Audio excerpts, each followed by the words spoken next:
Okay. Did I remember correctly? Okay, so tonight we have at least 2 things we're reading. This first thing that I'm going to read is by Marianne Williamson. And this was suggested to me by a friend of the channel over on Twitch, Lord Lino. If you're someone who's into video game streaming, go check him out. Again, friend of the channel. Even if you're not. Yeah, he's a really chill dude. He deserves your support. Facts. Yes. So, Our Deepest Fear by Marianne Williamson. Our deepest fear is not that we are inadequate. Our deepest fear is that we are powerful beyond measure. It is our light, not our darkness, that most frightens us. We ask ourselves, who am I to be brilliant, gorgeous, talented, fabulous? Actually, who are you not to be? You are a child of God. Your plain small does not serve the world. There's nothing enlightened about shrinking so that other people won't feel insecure around you. We are all meant to shine as children do. We were born to make manifest the glory of God that is within us. It's not just in some of us, it's in everyone. And as we let our own light shine, we unconsciously give other people permission to do the same. As we're liberated from our own fear, our presence automatically liberates others. Not bad. No. So, I would personally disagree with that first. My deepest fear has never been. Well, I do fear. So I disagree with this first line. Our deepest fear is not that we are inadequate. Mine is. Well, not my deepest fear. My deepest fear is being alone. But our deepest fear is that we are powerful beyond measure. No. I wish. No. I was It's like, what? Who? My problem would be so much easier. But then we move to the second part of this whole thing, and I agree. Your playing small does not serve the world. Absolutely. There's being humble is good. There's a limit. Mm-hmm. There's nothing enlightened about shrinking. Yes. So that other people won't feel insecure around you. Yes. So I disagree with the first paragraph here. And actually, I disagree with the first half of the second paragraph. But then everything after that, I found myself agreeing with. Caitlin? Yeah, because you're not meant to hide your light under a bushel. Yes, there's even a song about it. Yes. Mm-hmm. Yep. To be like, look, if they're worried about the fact that you are shining too brightly and it's blinding them, they can either go put some shades on or meet you on your level. Facts. We here at Team Adventurous are all about being unapologetically as fucking great as we can be. Yes. People don't like it, they can get on our level. We're not coming down to them. That's right. Be yourselves. Everyone else is taken. Okay, now, author Lauren Adele has submitted another piece. He submitted another poem. Yes. Mm. Now, there's a few places in here where a word needs a space, or where I think there was supposed to be a line break that there is no line break. So I'm going to read this as best I can. And if any of my inflections or clipping of sentences is improper, I apologize, Lauren. I'm doing my best with what you sent me, which is, don't feel bad or anything. I have plenty of typos and I can see. Okay. Okay. Lauren Adele. She does not. I don't think. Yeah, there's. Mm. I was looking for a title. Sorry, there's. I don't see a Oh, title it on this piece. doesn't have So one. so I'm just gonna start the piece. Dragon's tail, gliding through blue skies, flying on wings of gold, like a sailboat drifting through the sea. With leathery wings carrying my massive form, my thick hide impenetrable. No mortal weapon can pierce through it, creating fear in my waking loom over the tiny peasants below, ready to squash them like ants for thwarting my pursuit of gold.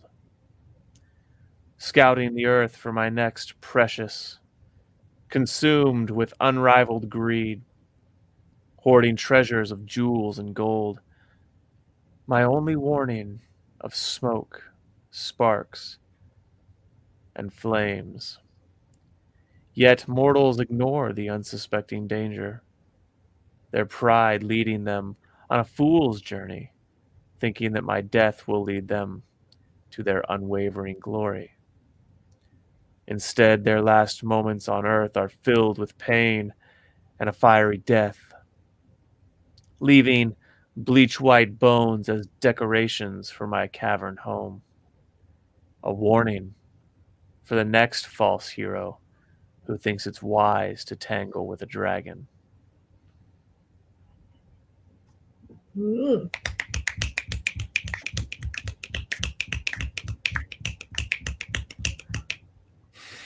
Ah.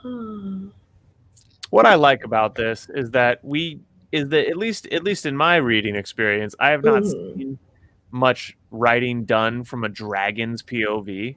Yeah. So that's a fresh thing to get. Mhm. Plenty of stories with dragons. Very rarely do we get something from a dragon's POV. So that's cool. I like that. Yes. Then there's almost this there's almost like this sense of longing in the first book. Mhm. Mhm.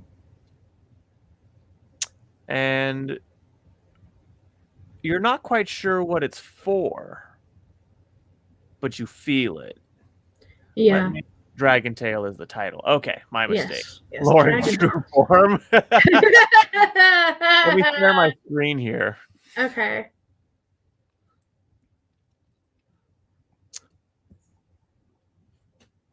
So yeah, Dragon's Tail is okay.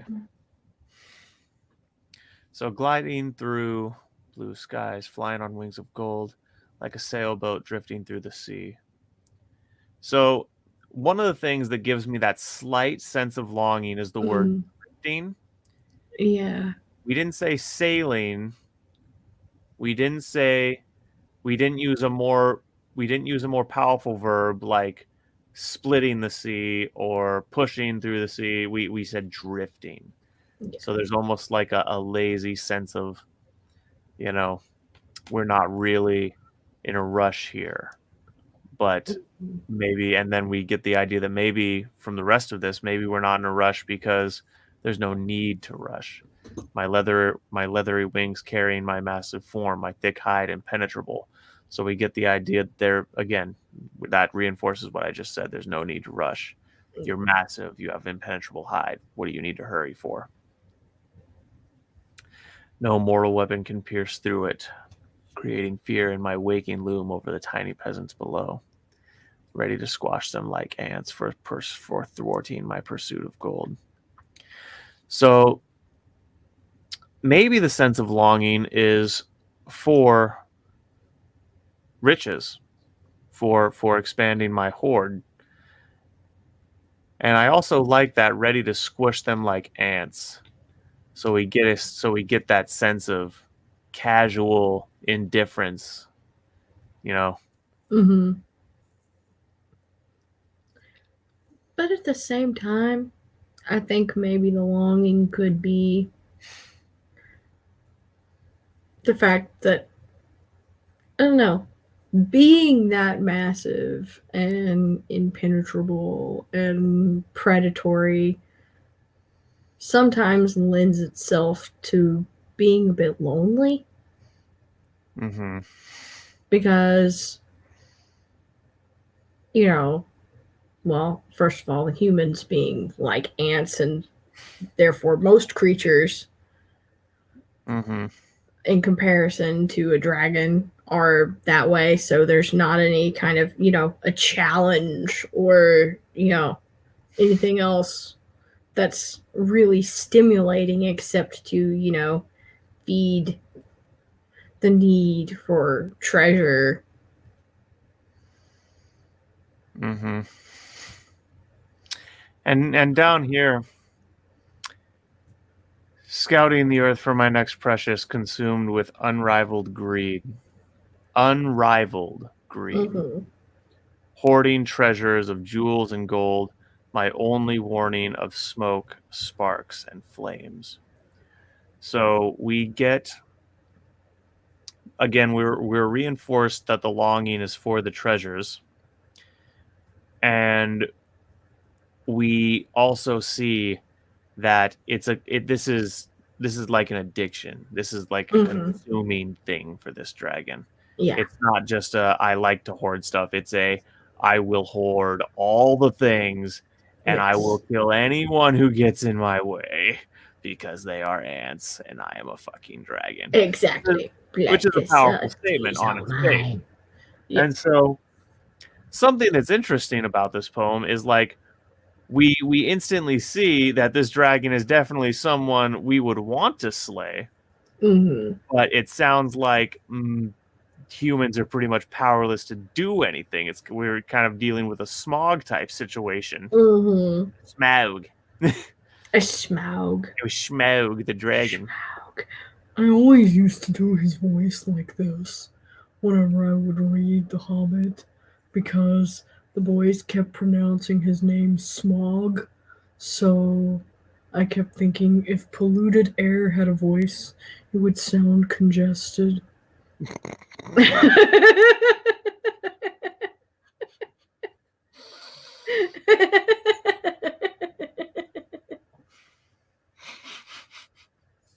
I am Smaug the dragon. Smoke the I dragon. breathe fire. I I breathe live in fire. the deepest depths of the dwarves' caverns.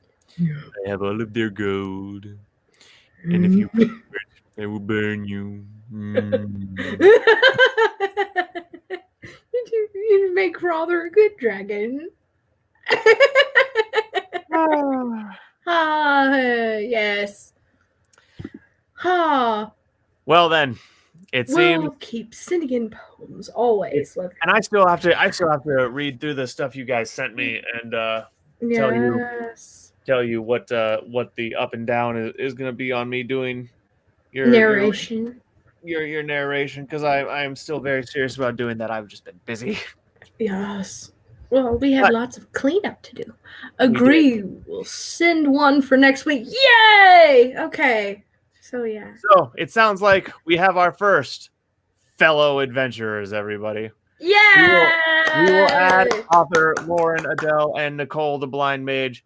We will add you guys our to the channels. adventurer sections because And you guys are here on. every week, and you guys are part of the audience, and you are participating, and you are doing the things, and we and the stuff, and even some stuff. Yes, and that's that good shit. Yeah.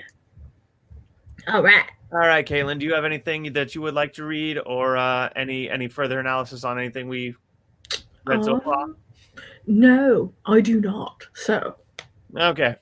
I am going to spare you guys any of my edgelord poetry. This has been Rebel Poet Society.